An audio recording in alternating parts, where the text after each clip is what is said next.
Welcome to Cinemaphile, where we showcase the best in independent documentary and foreign filmmakers and talk to them about their work. I'm your host, Mike Kaspar. You can listen to other interviews by going to Cinemaphile with Mike Kaspar at Spotify.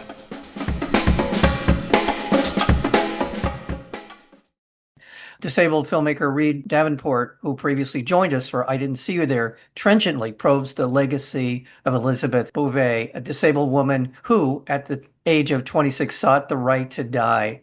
Her case in 1983 provoked a national debate on the value of disabled lives, and Davenport sees echoes in a chilling and contemporary cases of disabled people dying prematurely. It's a wonderful film called Life After, and we're joined today by the director as well as producer Reid Davenport, as well as the producer Colleen Cassingham. To both of you, welcome to the program. Thank you, Mike. Thank you. Just a really thought-provoking look at a lot of different issues, which we'll get into in the course of our conversation, but focusing on Elizabeth Bouvia is interesting. I do remember this. I'm old enough to remember this case in real time, but boy, you really pulled the curtains back in terms of letting us in on not only her life and her family and so much more, but also the bigger questions that you ask in this question, in this film. Reid, how did you come upon Elizabeth? What prompted this and inspired you to do this? I was reading an anthology by preeminent disability scholar Paula Moore. The anthology was written in the 80s. So the story of Bouvia was very much in present tense. And there wasn't a real ending.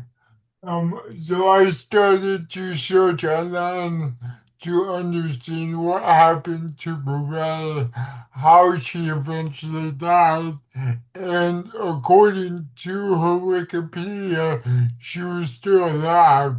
And I knew at that point that this was a film, not only because there was a mystery around her, but because of the questions she raised a decade before assisted suicide became legal for terminally ill people in Oregon.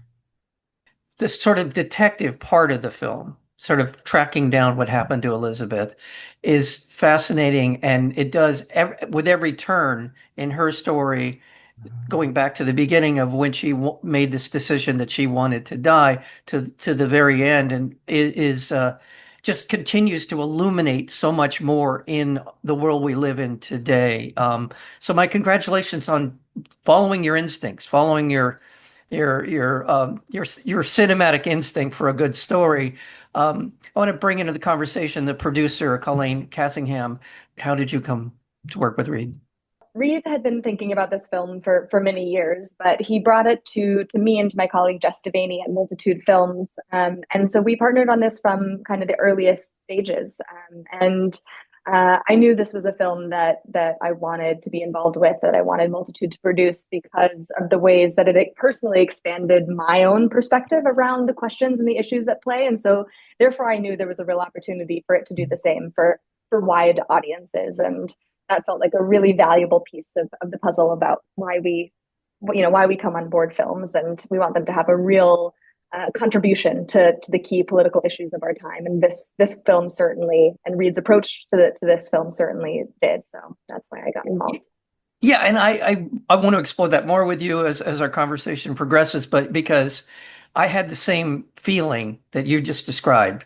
Excuse me, things I thought I understood, and I thought I had a particular point of view that I could back up by my own, sort of intellect and feeling, started to shift in this film a lot. So you think that, for me, that was really oriented around, I thought that assisted suicide and the debate about assisted suicide was really about the question of autonomy. And so that's what we think as progressives. I think that's what we believe it's all about. And so why wouldn't we be for autonomy? But what the film does is really unpack that a little bit more and say, well, we introduce things like ableism, racism, capitalism into society. What does, all of these things have sort of coercive effects on on the lives that we are able to live and the choices that we're able to make. And so the film really expands what our notion of autonomy looks like and tries to insist on a truer notion of autonomy than what we're than sort of a life without resources or death. That's not real choice. And I think we can do better. Yeah, Reid, in terms of your perspective in making the film, was there a visceral sense that this was where it was going to take you in terms of the story as it unfolded, or how much of this was revelatory to you? I think the details were revelatory. I was hopeful that we could illuminate the thesis that we originally had, that disabled people were finding themselves in these predicaments because lack of opportunity, a lack of opportunity and ableism. So I think while the fine details were unknown, we really wanted to show the way society makes disabled people so desperate that they contemplate ending their lives. And Canada, of all places, I think here in the United States, at least I think of it as a benign, a sort of a kinder version of America. Sort of more willing, more of a European even perspective on things. But as we see in the film, at the end of the day, it really is about money. It's about and some bigger questions, which I wasn't sure if this film was going to ask, but you thankfully you venture into the world of eugenics in terms of this film. I was wondering if that's where we were going to, it's not end up, but we were going to go to that place. But capitalism and this other really harrowing part of the conversation is you have in this film. Was that how much of that was a surprise to you? No, not surprised at all. I mean, eugenics is the default. Canada per se 7 is, maybe more benign than what the Nazis did, but it is nonetheless a version of what the Nazis did. When the Nazis originally started the T4 program, which sought to eliminate disabled people, it invited parents to voluntarily uh, admit their children. And now we both just happen again. The government is inviting disabled people voluntarily to end their lives. So again, not saying that the T4 program is alive and well today, but C7 is a derivative of what the Nazis did. I want to go back to the human side of this film. We can talk more about what you just brought up, but I want to go back to getting to know the people in the film whose lives you touched and touched us by virtue of being in the film. Colleen, let's talk a little bit about just those people that you met along the way. And Yeah, absolutely. So there's Michael Calazan in Canada, who is, sort of an everyday disabled resident of Ontario, Canada. And through his story, we got to learn about sort of the decisions, the decisions that he has made over the course of a few years in his life when faced with things like the death of a parent who is his primary caretaker, and then faced with the prospect of being forced into an institution, a long-term care institution, where he would lose autonomy over his life and daily routine and choices. And under those circumstances, we get to hear about how he made medical assistance in dying through this track 2 program that allows disabled people to access assisted dying would be preferable to him.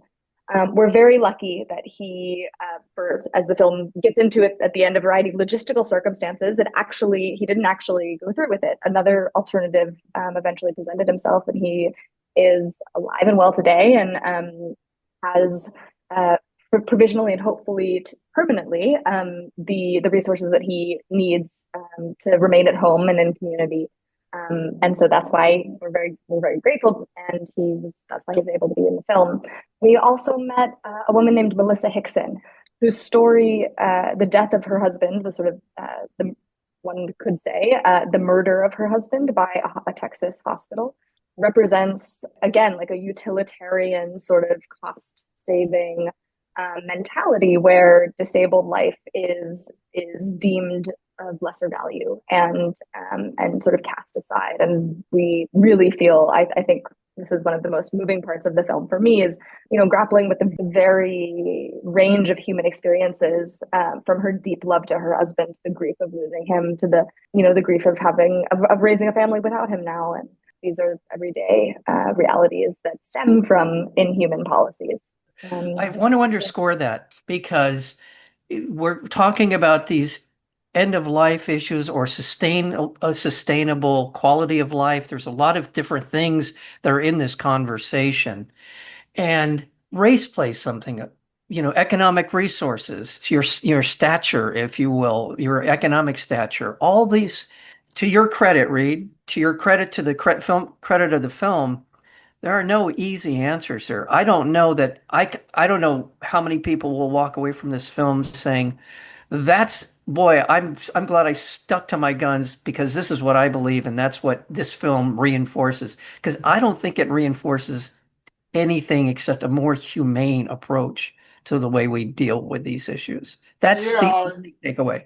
I hope one answer is that we really need to reform how we provide for disabled people, how we give them opportunities, and how we enable them to live lives that they want to live.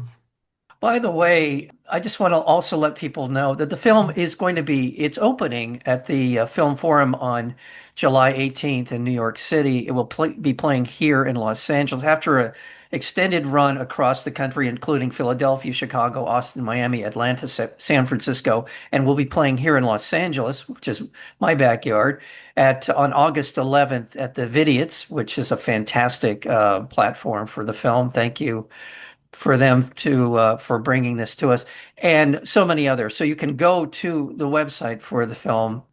Yeah, you can go to lifeafterfilm.com/screenings to find all of the in-person ticketed events and a variety of virtual screenings as well. So you can access it any of those ways this summer. Lifeafterfilm.com. And also, the film has received a pretty strong endorsement from a number of film festivals, including the Sundance Film Festival. Congratulations. It received this at the 2025 Sundance Film Festival, the Special Jury Award, Grand Jury Prize. Congratulations as a filmmaker, Reid, for that. Appreciate that. Thank you. Yeah. And others also won awards at the Salem Film Festival, Milwaukee Film Festival, and acclaim from many, many others. Well, I'm so happy for you, especially after I didn't see you there. What a wonderful film that was, and getting to know you through that. But also, you have done a real service here to the people in the film, to the people who are wondering and questioning how we are dealing with the humanity amongst us, our human nature. And this film is just it will spark so many conversations, and I hope different and more, as I said, more humane approaches to how we deal with issues like this. So thank you to both. Thank you so much. Thank you, Reid. Thank you so much. You have been listening to Cinemaphile. I'm your host, Mike Kaspar, and you can listen to previous interviews as well as special programming, or you can subscribe by going to Cinemaphile, that's F-I-L-E, with Mike Kaspar, at Spotify. Until next time, thank you for listening.